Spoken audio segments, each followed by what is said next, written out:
Y comunidad, bienvenidos a un programa más de este proyecto de cómo construir un equipo normal en un equipo extraordinario. El día de hoy, mi querido amigo Cristian de Jesús Lamas Peregrina. Cris, ¿cómo estás? Muy bien, Roger, ¿tú cómo estás? Bien, qué Un gusto placer verte. en tu programa.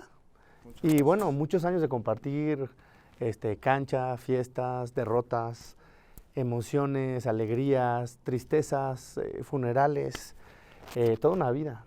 Muchos años de conocerte, Roger, efectivamente. Muchos años. Estoy muy contento de que vengas aquí y pues quiero remontarnos a este tema de 1993, que fue como el clímax de una época de mucha preparación y de mucho desarrollo de este triunfo que obtuvimos en EDEPREM. ¿Qué recuerdas de esa época, querido amigo? No, pues me acuerdo mucho, la verdad, porque fue un proceso de varios años ahí estando en el CUM. Yo venía del Colegio México y como sabes, pues la base del equipo era del Instituto México, ¿no? Y al final, aunque eran escuelas maristas y hermanas, pues siempre hubo Mucha rivalidad. mucha rivalidad, ¿no? Entonces cuando llegué me costó, aunque ya conocía a la mayoría de los jugadores, pues me costó un poco de trabajo poderme pues convencer a los entrenadores que confiaran en mí y poderme adaptar al equipo, ¿no? Entonces, Sí, además tuviste temas difíciles de rodilla, estuviste años en muletas. eso ya fue más tarde, fue en la ¿Después? universidad. Sí. Ah, ok, porque sí, me acuerdo, es mucho tiempo. Y cuéntanos un poco el tema de cómo se desarrollaba los grupos internos dentro del equipo. Creo que ese es un tema interesante, que seguramente pasa en todos los equipos. No, yo creo que pasa en todos los equipos y en la vida, en el trabajo, en todo, ¿no? Siempre hay grupos más afines, entonces pues se van haciendo estos grupos con los que más tienes, yo creo, cosas en común, ¿no?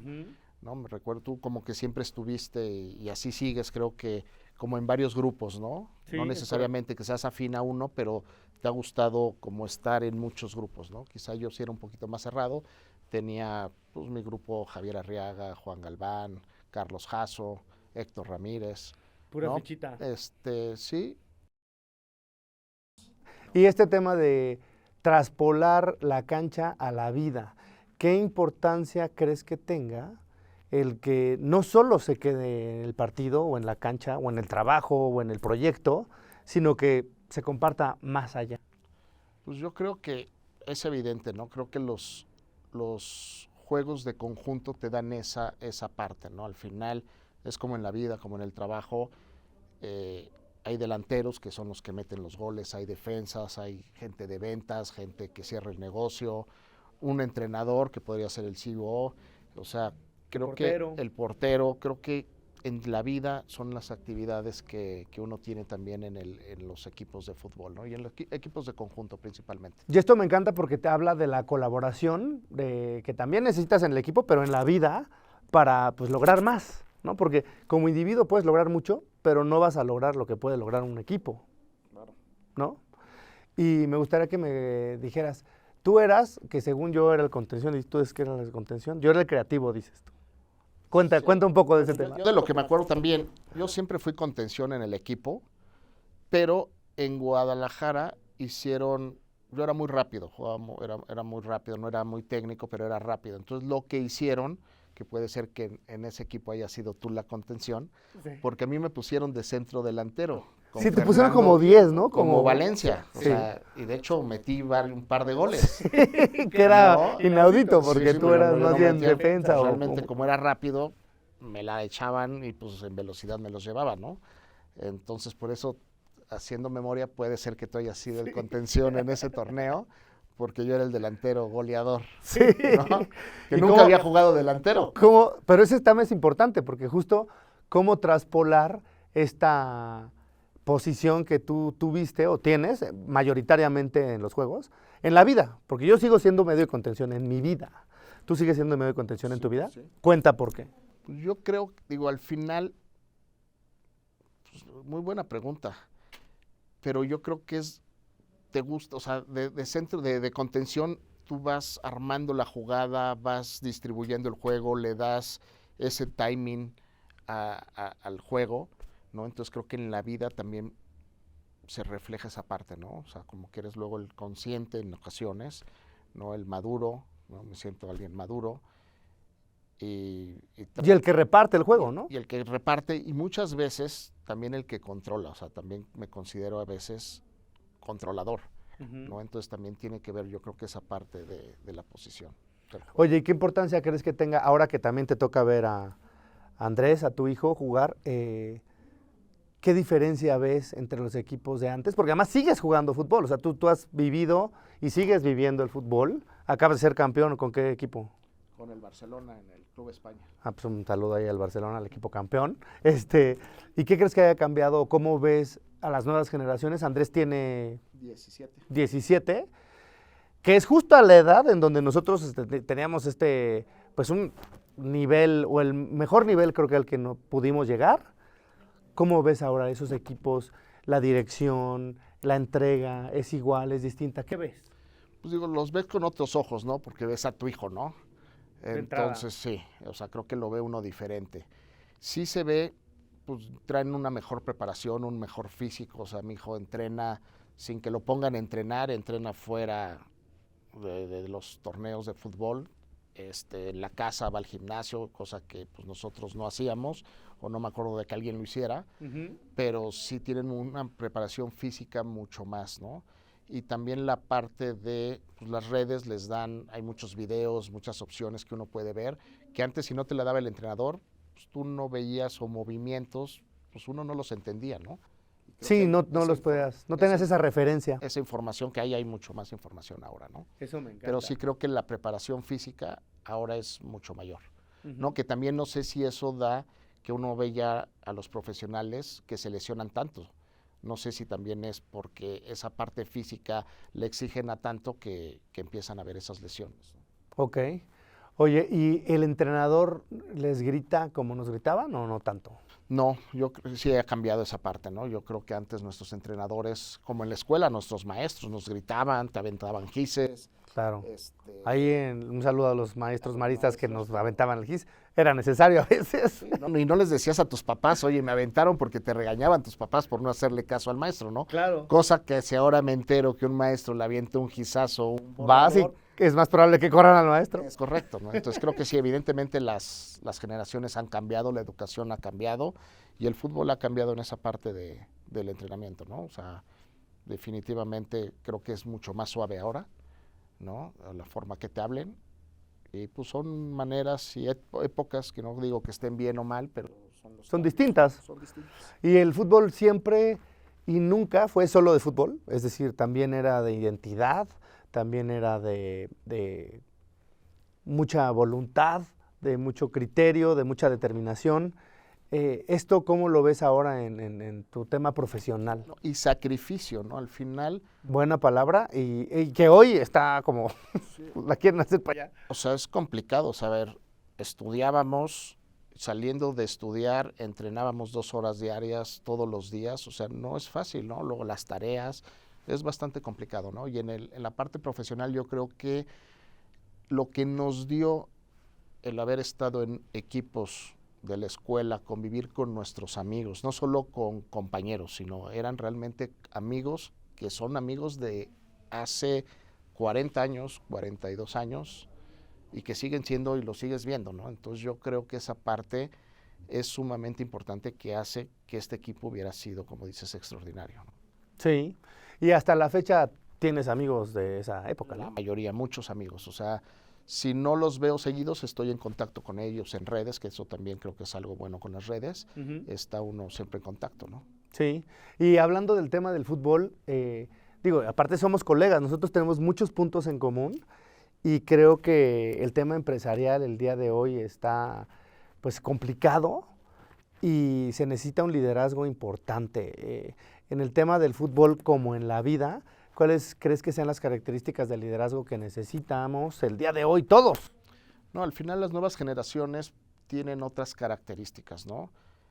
Yo lo digo luego, los abogados ahí en el despacho, hay sumamente abogados con un gran talento, ¿no? Una gran información que trabajan mejor que uno, definitivamente, ¿no? Pues están allegados de herramientas que uno no las tuvo, ¿no? Entonces creo que eso le da entender a los jóvenes para poder que ellos también sepan pues que hay cosas que no puede dejar uno de hacer, ¿no? Que es revisar los boletines, cosas que por muy bueno que sea, si no haces los básicos, se pierde un juicio. Que eso me parece súper interesante porque es back to basics, ¿no? Estuvo aquí también Rodrigo Sánchez y nos decía, es que hay que rezar a lo humano, que es lo que teníamos también allá. Ahora con esta revolución de la inteligencia artificial y todo esto, también en el tema de la abogacía, que, oye, pues que tengo Copilot, que tengo Gemini, pero lo tienes que revisar. Claro. Y tienes que ir a hablar con el encargado y el juez, el magistrado, para cabildear el asunto. Y eso también tiene que ver con el fútbol, en el sentido de que tienes que construir un equipo. ¿Cómo descubrir el talento de tus colaboradores o de tu gente? Pues es una excelente pregunta que tú tienes que ver. Hay abogados que son muy buenos para la consulta, para estudiar, hay otros que son muy buenos o tienen muy buena palabra, pues para las audiencias, ¿no? Entonces sí tienes que ir viendo a tu equipo para ver a quién encargarle ciertas cosas, ¿no? Que luego es complicado, pero se tiene que hacer. Y, por ejemplo, en el despacho lo que hacemos es, tenemos una diversidad de clientes y no los encasillamos a atender un cliente en particular o una problemática, sino todos los abogados ven de todos los asuntos, de todos los clientes, entonces eso les da una riqueza. Y eso tiene que ver con el tema colaborativo. De eso pues también el nombre de este programa es Sinergia. ¿Qué papel ha jugado la sinergia en tu vida, Cristian? Pues muy importante. O sea, al final tienes que hacer sinergia con diferentes personas pues para ayudarte, ¿no? Incluso contigo hemos tenido charlas, ¿no? De consultas jurídicas que creo que nos enriquece a todos, ¿no? Totalmente. ¿No? Y con los amigos pues haces esa sinergia, ¿no? Y esto me parece también interesante porque también en el fútbol había la estrellita. Y la estrellita que pues, lo metían porque metía goles, pero no necesariamente era compañero. Y en la chamba muchas veces te toca lidiar con las personas que te ponen, ¿no? O sea, hay un equipo y a lo mejor el equipo, pues este es la estrellita. ¿Cómo vencer este tema de diálogos difíciles? Pues es complicado más en el trabajo, ¿no? Porque al final en el fútbol te divertías, ¿no? Y también puedes poner ejemplo, en el fútbol como es más físico, ¿no? Y en la chamba es más mental, cómo convencer a alguien. ¿No? Y de resultados, ¿no? Al final, como dices, le das el balón para meter el gol nada más, entonces pues puede ser el que en la última etapa gana un procedimiento, quién tiene la cara ante el cliente, ¿no? Y no ve el equipo y todo lo que se hizo para un resultado, ¿no? Claro, eso me parece interesante. Oye, y hablando del tema de soporte, ¿qué papel jugó tu familia en todo el proceso personal, deportivo y profesional? No, yo creo que la familia, sin las familias no podría ser lo que soy o lo que hice, ¿no? Al final tuve la suerte de que mi papá, mi mamá y mis hermanos siempre estuvieron ahí conmigo desde pequeño. Pues muchas veces la mamá es la que se fletaba, ¿no? Ahí en el camión, en el metro, ir a los entrenamientos diarios. Entonces tu mamá es un gran acompañamiento, ¿no? Quizá mi papá nada más estaba en los días de partido, pero ahí estaba también, ¿no? Se agradece que estuviera los días de partido, pero sí es una labor que ahora la veo con mi hijo, ¿no? Que su mamá es quien lo lleva a los entrenamientos entre semana, y los de fines de semana, pues yo gozo el partido con mi hijo, ¿no? Claro. Y lo padre es que pues mi hijo empezó ya tarde jugando fútbol porque no le gustaba, ¿no? Y empezó a gustarle y me acompaña. Que es una paradoja eso. ¿No? Porque aparte yo no se lo obligué, ¿no? O sea, le di su espacio y él en ese entonces pues le gustaron los coches, los go-karts, ¿no? Que también venía de familia porque mi papá corrió piloto. Coches, motos, mi hermano le gusta mucho también, entonces pues no quería el fútbol, ¿no? Y entonces después solitos en la escuela entró y empezó a ver que todo el mundo jugaba y empezó a jugar. Y bueno, ahora es un fanático del fútbol y solo ve fútbol, habla de fútbol y pues me hace ver fútbol a mí. Claro, y lo vives mucho mejor, ¿no? Oye, y este tema me parece muy, muy bonito porque yo soy testigo de tu vida y yo pude ver un cambio importante de un Cristian que era más relajado, que era más desmadroso, y de repente tuviste una taquería, eras muy emprendedor, siempre fuiste muy como con mucho entusiasmo, mucha pasión. ¿Qué fue lo que cambió mentalmente? De ese Cristian más relajado, ahora que eres un exitoso profesionista en uno de los despachos más importantes del país, con muchísimos clientes, muchísimo juego, con una visión muy distinta. ¿Qué pasó en tu mente? ¿Qué ubicas? Yo creo que es al final la maduración. Yo tuve un suceso, no sé si recuerdes, en la universidad me fracturé la tibia y el peroné. Creo que ese fue mi primer cambio significativo, ¿no? El estar 10 años con una infección en tus huesos, que se llama osteomelitis, el no poder trabajar mucho tiempo porque estaba en muletas, estuve un año en muletas completo, 10, 12 operaciones. Entonces sí fue, creo que esa parte me ayudó mucho a madurar, a valorar lo que uno tenía, lo que es la salud y evidentemente mi hijo, ¿no? Creo que con mi hijo fue esa parte que me hizo, yo me divorcié siendo muy joven él, tenía un año, y al principio, quizá el primer año no estaba un poco ausente, pero entra la madurez, el cariño y eso te enamora y fue lo que me da estar todos los fines de semana con él o entre semana cuando puedo y ese amor que nos tenemos de padre e hijo me va impulsando él. Al final, él me ha enseñado más de lo que yo le he enseñado. Creo que eso ha sido el cambio fundamental. Qué bonito, me encanta esto. Ahora quiero preguntarte algunas preguntas que tengo aquí